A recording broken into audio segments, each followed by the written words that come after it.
Going live in 5, 4, 3, 2.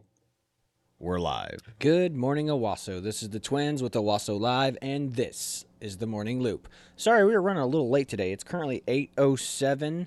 We were we actually came in early this morning and got everything set up because we were having computer issues as far as streaming to Facebook. So we're actually not live streaming on Facebook. We've posted the live stream from YouTube onto the Facebook page. So sorry, it's not just an active live screen that you're looking at on Facebook. You click on the link in our description or in our channel on Facebook.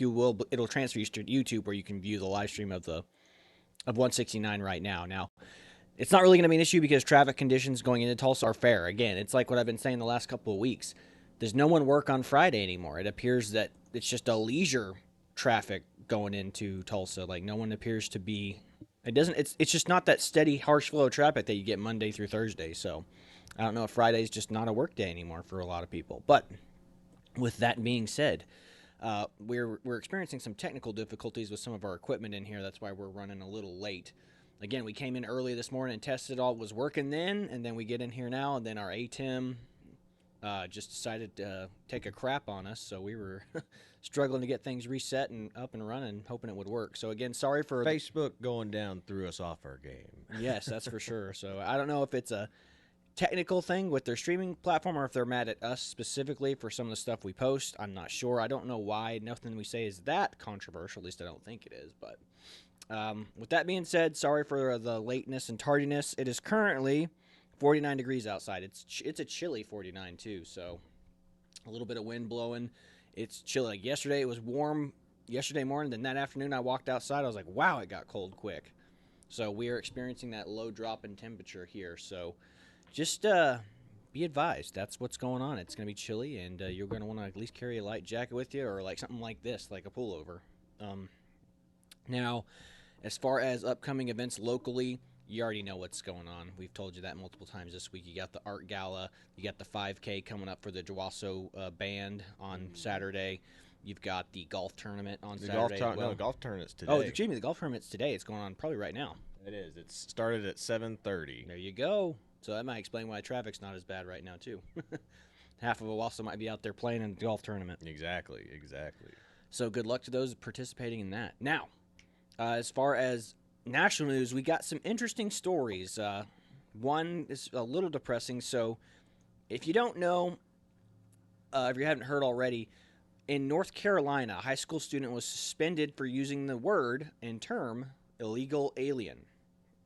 Now, he wasn't using it in a derogatory manner. It was a clarification question. So, a young man by the name of Christian McGee. And again, this is a young man who, again, was just asking a clarifying question, and now his college scholarships are potentially could be lost over this particular incident. His future athletic career is in jeopardy. But here's what happened. According to a statement that his mother and he himself said, he was in class and as he was given an assignment, and in the assignment it used the word alien. So he's like, are we talking about space aliens or like illegal aliens? So it's a clarifying question, not he's like not pointing at members in his class going, you illegal alien boy, Mm-hmm. So he asked a clarifying question. Is it a space alien or an illegal alien that this assignment is about? Now,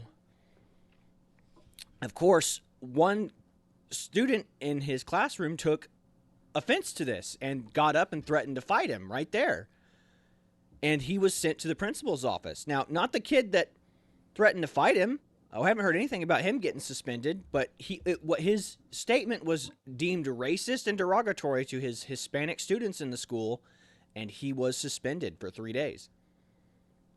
So let that sink in. This young man asked a clarifying question. Space aliens or illegal aliens? What alien are we talking about? A student gets up, says, I will fight you for that, and he gets suspended for using the word illegal alien. Because illegal alien is an actual dictionary definition term. So, What a fascinating, brave new world we live in.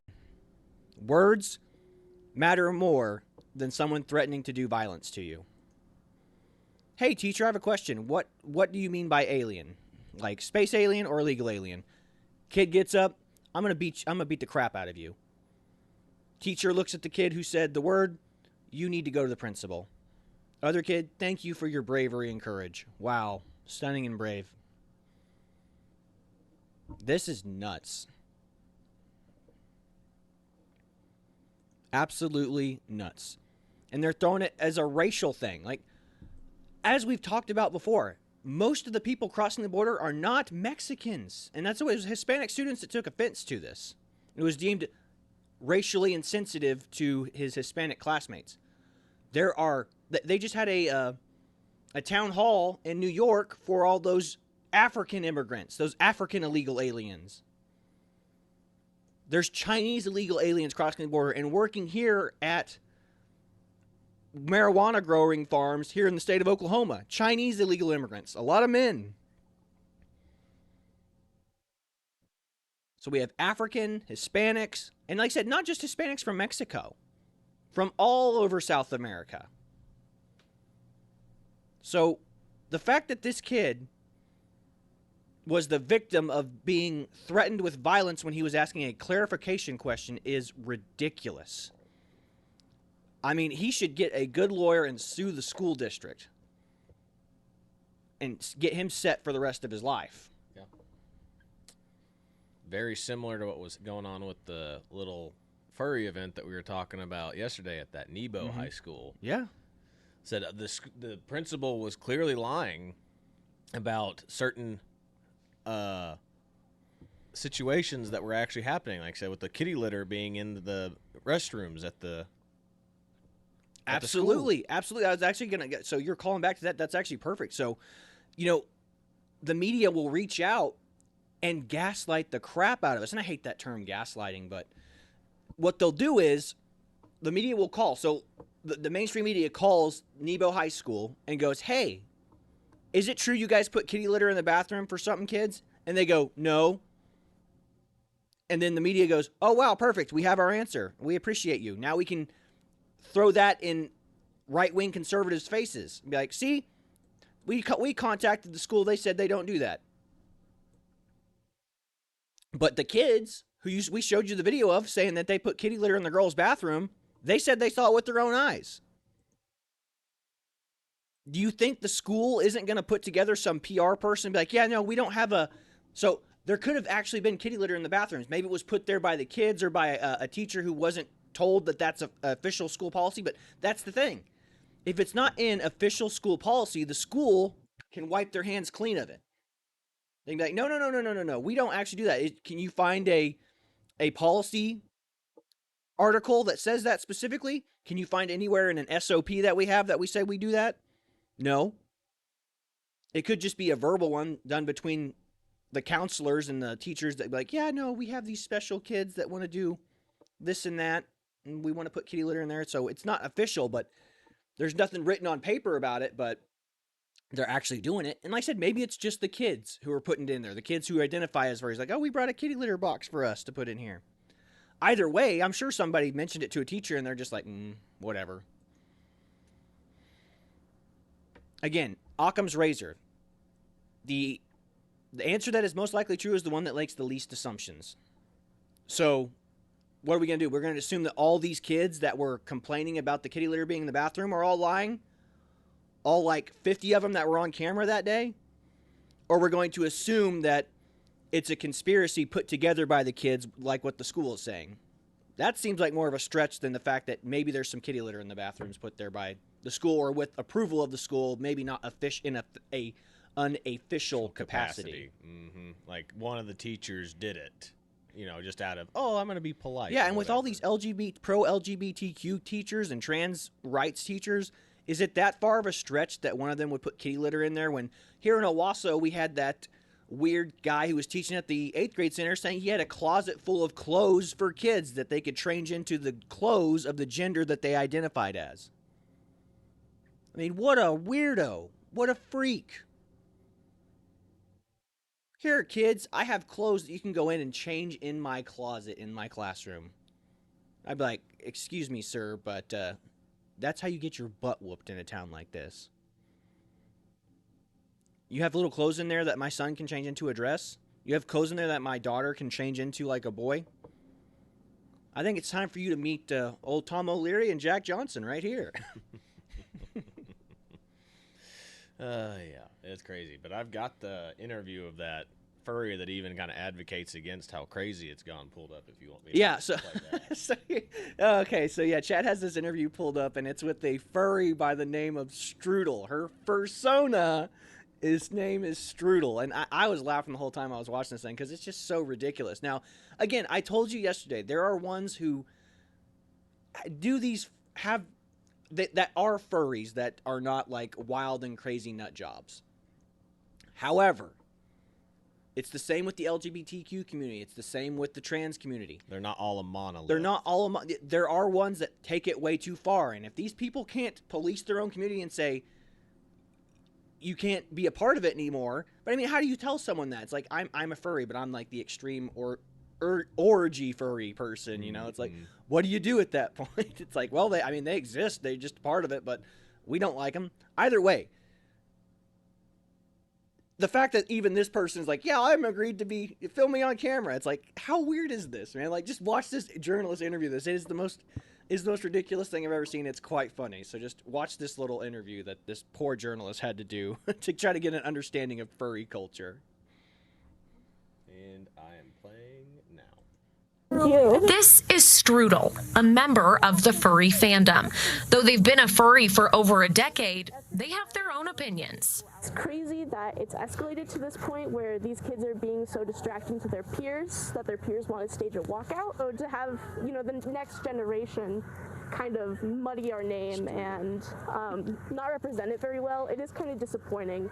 Strudel believes there should be some limits. Continue doing things you like, continue dressing up, continue making art, but maybe let's keep it outside of school hours. As for the school, Sorensen says they have one main goal. We want every student to feel safe when they come to school, and we want students to get along. In fact, we want adults to get along. Piece of crap. Okay, so the district said That's it.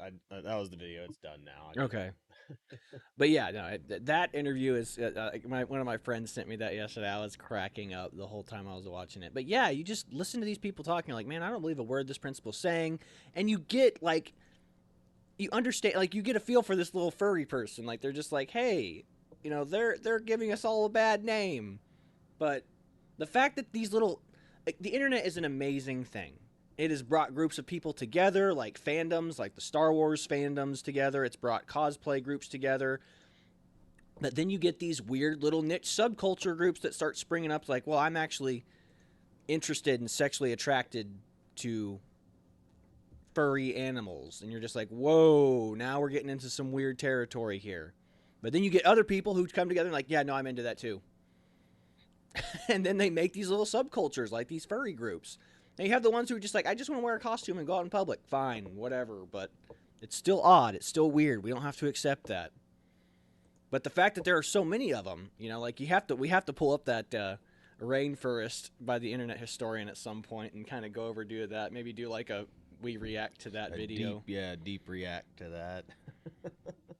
So that would be good. Yeah. So if Rainforest is the furry convention where they all get together and do weird furry things. Yeah, so they basically just throw a huge it's like a degenerate party. They all get drunk, party. They smoke, they do drugs, they destroy hotels. Like, it's very odd, very, very, very odd, and a weird, like I said, this weird group of people that just need to say bye-bye. They need to get over this little habit or subculture group obsession that they're in and be done with it. It's very, very odd, but we'll push on to the last kind of story of the day, and that will be about Hassan Piker threatens Tom Cotton, Senator Tom Cotton.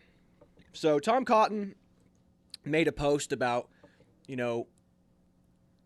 people need to handle this, these pro-Hamas, pro-Palestine protesters on their own. They need to handle it themselves, which is implying that do what you got to do to get by him, to get to where you need to go. So basically, people are taking what he said. Of course, people who dislike Republicans, dislike people on the right, are assuming the worst. It's like whenever they passed that bill here in Oklahoma, well, they said, yeah, if somebody's blocking traffic, you do not have to stop for them. You can plow through them because what they're doing is a felony anyway. Mm-hmm. It's like, and if you feel threatened, just drive through them. So, again, all the people on the left took that to the extreme. It's like, do you really think that conservatives are just like, or people who are Republicans are just like, yeah, I'm going to run people over because it's going to be fun? If you think that, you're crazy. You think I want to damage my car running you over when I like my car more than I like the person protesting? Like, that's an expense that I'm going to have to fix, not the dead body of the person that you run into.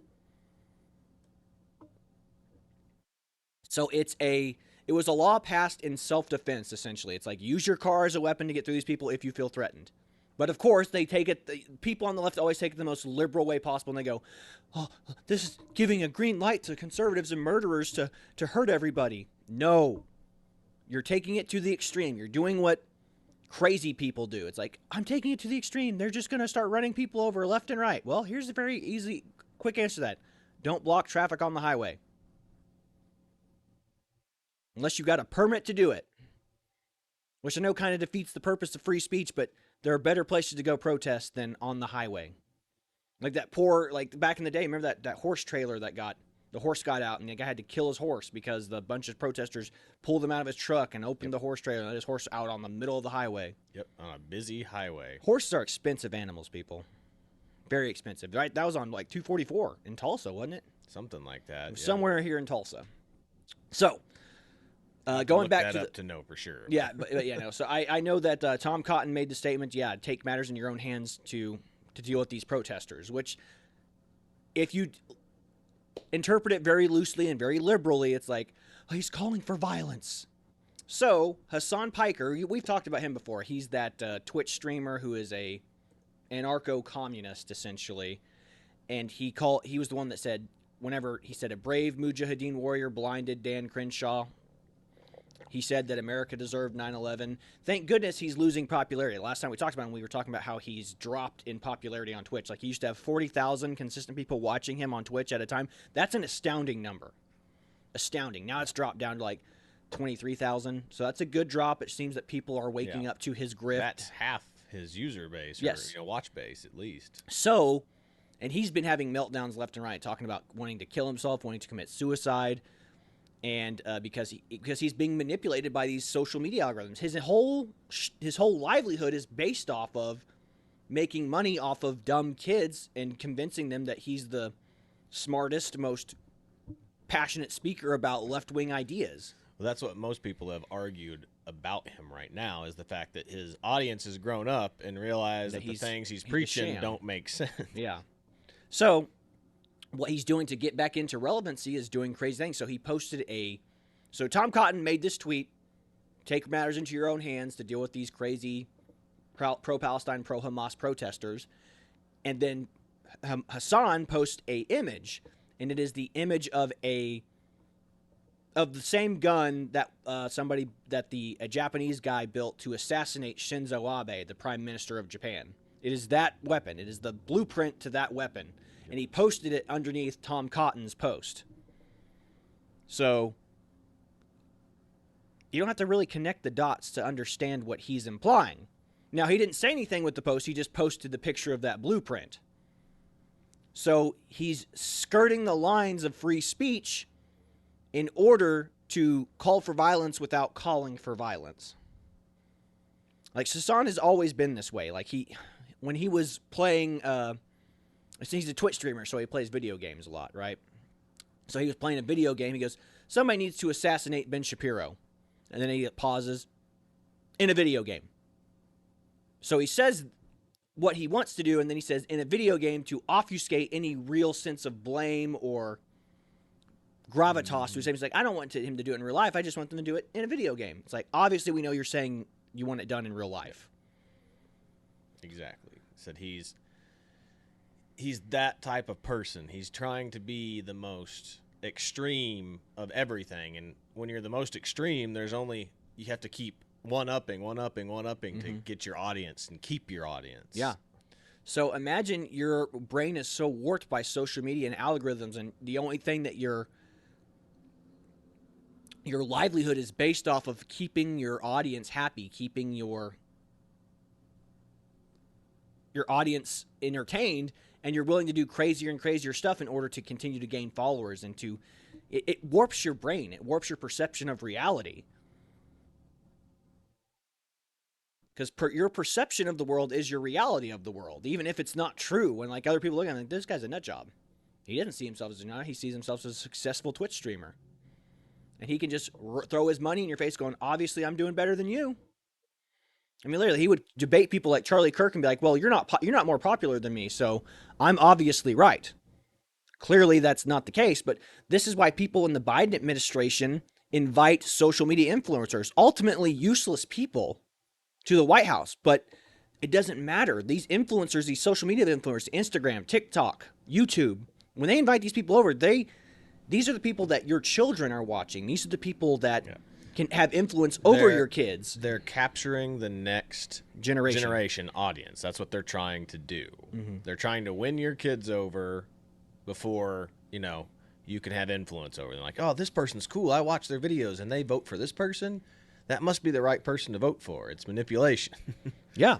A popular person I like to watch on YouTube or on TikTok or on Twitch says Joe Biden's the person they want to vote for. Therefore, your kids are going to be like, Mom, Dad, how come you guys don't like Joe Biden? So again, this is why you have to be aware of who your kids are following, what they're consuming online. Goes right back to our whole know what your kids are doing on their social medias and smartphones and stuff, which, again, don't give your kids a smartphone until they're like 18. Yeah. To kind of help with this. Because eventually, yes, they're going to be able to get a smartphone or whatever on their own. But at least if you get them a regular, just flip phone or whatever, you can protect them for as long as you can from these crazy wackos out there. So allow us to contrast what's going on here. A kid who's in high school asked a clarifying question about the word alien. Are we talking about space aliens or illegal aliens? He gets suspended from school for racism. Hassan Piker, Twitch streamer, YouTuber, post a picture of the gun that Shinzo Abe, blueprints to build the gun that assassinated Shinzo Abe, posted on Twitter, nothing. If that doesn't show the double standard, now obviously one's in a school setting and the other is in a outside of school standing, but still, this is the double standard and the hypocrisy that we're dealing with in society right now. Again, they will use our laws to destroy our society. And that's what's going on with people like Hassan. That's what's going on in the school. Like the kid, that poor Christian McGee kid, got threatened in class by a student who should have been, that student's the one that should be out. Kicked out, suspended for the rest of the year. Yep, 100%. But guess what? It's Christian who got suspended because, well, he said something racially insensitive, despite the fact it was a clarification question. Unbelievable. But yeah, that's about all we've got for you today. This has been the Twins with Owasso Live, and this was the Morning Loop. I hope that y'all have a wonderful day out there. Drive safe, and God bless y'all. See you later, everybody.